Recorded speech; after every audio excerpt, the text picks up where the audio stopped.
حضور نے ارشاد فرمایا اے عمر اگر مجھے لوگوں کے سست ہو جانے کا ڈر نہ ہو تو میں تمہیں یہ بات کہوں کہ اس خبر کو جا کے گلی بازاروں میں بتا دو اور 4 اشخاص کی جنت کی گواہی دے دو کہ انہیں جنت میں جانے سے کوئی شے نہیں روک سکتی۔ عرض کی حضور کون کون؟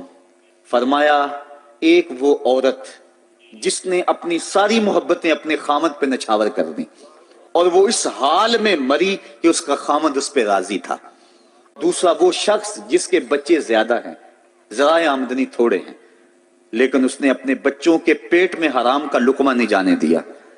تیسرا حضور نے فرمایا وہ شخص جو اپنے والدین کے ساتھ حسن سلوک کرے، اور چوتھا وہ شخص کہ جس نے ایسی سچی توبہ کی کہ گناہوں کی طرف پلٹنا اس کے لیے اتنا مشکل تھا جس طرح جانور کے تھن سے نکلا ہوا دودھ واپس نہیں جا سکتا۔